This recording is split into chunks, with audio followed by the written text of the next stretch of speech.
दोस्तों, अगर हमारे बिजनेस में आपने ऑब्जेक्शन का सॉल्यूशन करना सीख लिया ना, तो आप 100% हर एक सेल को क्लोज कर सकते हैं। यह बहुत बड़ी आर्ट है और हमें सीखना बहुत जरूरी है। यह कोई बहुत टफ चीज नहीं है। कई लोग बोलते हैं सर मैं जवाब नहीं दे पाता हूं, या सर मेरे जवाब लोग सेटिस्फाइड नहीं कर पाते, या सर मैंने सब कुछ रट लिया। देखिए, प्रश्न का जवाब देना वाकई में आपके पास लिखित पड़ा हुआ है या आप कहीं से देख के रट सकते हैं, लेकिन जो कन्वर्जन है, जो सेटिस्फैक्शन है, वो केवल रटा रटाया जवाब देने से नहीं आएगा। जब आप किसी को प्लान दिखा रहे हैं, सामने वाला मना कर रहा है या कुछ प्रश्न पूछ रहा है, इसका मतलब उसके दिमाग में डाउट है। आपको वो डाउट पकड़ के खत्म करना पड़ेगा, और ये बहुत ही आसान है। अगर ये 6 स्टेप्स हैं, इस 6 स्टेप से आप ऑब्जेक्शन सॉल्यूशन करना शुरू कर देते हैं मेरे दोस्त, बहुत आसानी से आप लोगों की रिजल्ट बहुत आसानी से कन्वर्ट हो सकती है। सबसे पहली चीज, ऑब्जेक्शन सॉल्यूशन में 3F रूल को आप लगाइए।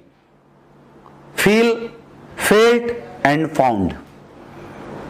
जब तक आप सामने वाला ये ऑब्जेक्शन क्यों कर रहा है, इसकी रियल वजह जब तक आप नहीं समझेंगे, तब तक शायद आप जवाब नहीं दे सकते हैं। तो पहले सामने वाला क्वेश्चन क्यों कर रहा है, इसको फील कीजिए, देन फेल्ट महसूस कीजिए, और तब आपको अंदर से जो जवाब आती है वो जवाब आपको देना चाहिए। 6 स्टेप्स हैं ऑब्जेक्शन सॉल्यूशन के, आप सारे लोग नोट भी कर सकते हैं, लिख सकते हैं। सबसे पहला स्टेप्स, सामने वाले ने जो भी प्रश्न आपसे पूछा, सर मेरे पास समय नहीं है, सर मेरे पास पैसे नहीं है, मैं ये बिजनेस नहीं कर सकता, सर मैं 2 नहीं जोड़ सकता, प्रोडक्ट बड़े महंगे हैं, कंपनी भाग गई, तो जिस भी प्रकार का कोई भी क्वेश्चन लोग आपसे पूछे, ABCD कोई भी क्वेश्चन हो, कुछ नहीं करना। पहला स्टेप आपको करना है, चेहरे पे स्माइल लानी है। क्या करना है? चेहरे पे स्माइल लानी है। चेहरे पे स्माइल लाते हुए आप बात करना। अगर आपने चेहरे पे मुस्कुराहट ला दिया ना, तो आपका 50% तो काम ऐसी हो गया। कई लोग क्या परेशान हो जाते हैं, यार इसने क्वेश्चन ऐसे कैसे पूछ दिया, इतना मेरा यार दोस्त था, ऐसे कैसी बातें इसने कर दिया।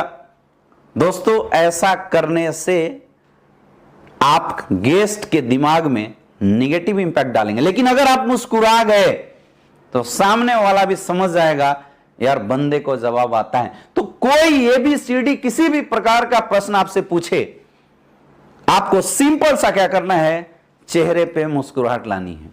और पहला स्टेप जो आपको करना है, सामने वाले के हां में हां मिलाना है। याद रखिए, इस दुनिया में किसी को विरोध करके आप जीत नहीं सकते। अगर आपने किसी के प्रश्न का विरोध कर दिया तो आपका सॉल्यूशन डिबेट में कन्वर्ट हो जाएगा, और यार डिबेट में कभी अपना फायदा होता ही नहीं है। अगर आपने सामने वाले को हरा दिया तो शर्म से वो आपके साथ ज्वाइन नहीं करेगा, और अगर आप हार गए तो हारे के साथ कौन ज्वाइन करता है। तो ये तो बात वही हुई कि तरबूजे पे चाकू गिरी है, चाकू पे तरबूजा, कटता कौन है? हमेशा तरबूजा कटता है। इसलिए आपको डिबेट में नहीं पढ़ना है। सबसे पहला उसके हां में हां मिला ली। जब आप हां में हां मिलाएंगे तो सामने वाले का दिल के साथ आपका कनेक्शन जुड़ जाएगा। जैसे किसी ने बोला सर मेरे पास पैसे नहीं है, बिल्कुल सही बात है सर, और जैसा कि मैं समझ पा रहा हूं और मुझे पता है सर कि आपके पास पैसे तो बिल्कुल नहीं है, इसलिए तो मैं सर आपके पास आया हूं।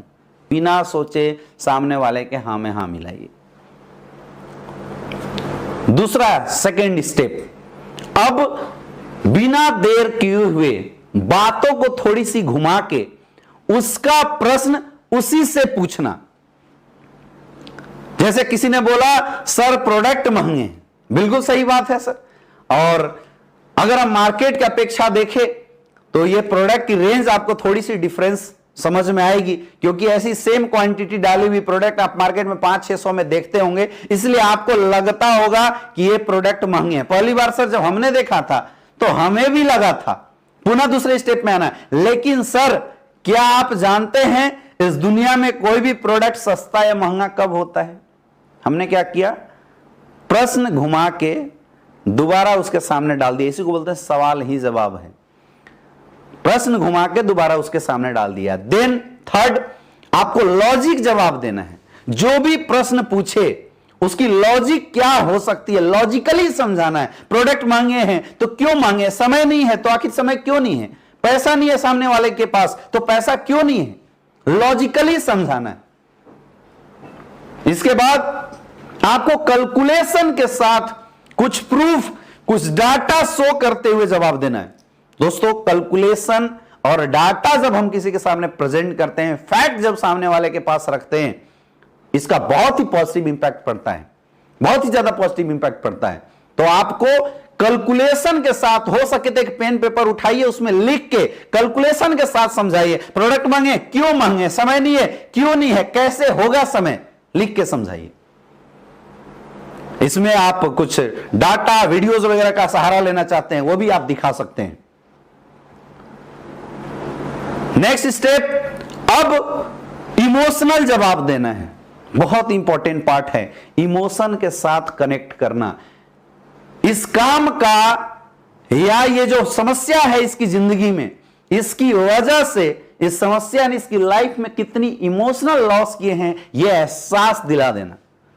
अगर आपने इमोशनल जवाब देना सीख लिया, रिजल्ट बड़ी तगड़ी आ जाएगी। और देन लास्ट में सेटिस्फैक्शन की ओर जाना है, मोटिवेट करते हुए आपको सामने वाले की सेल्स को क्लोज करना है।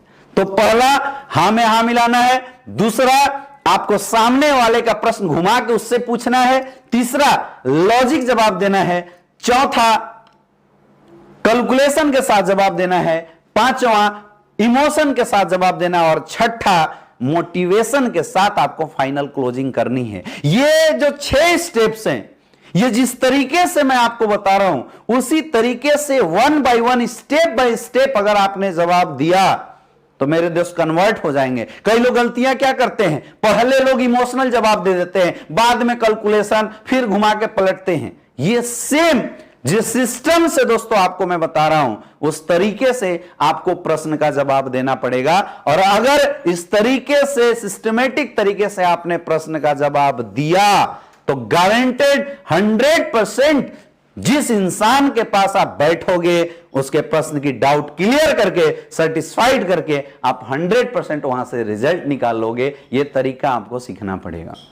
तो आइए अब हम एक एक करके इन प्रश्नों का जवाब आपको दे के दिखाते हैं कि इस 6 स्टेप्स को लेते हुए इन प्रश्नों का जवाब हम कैसे दे सकते हैं।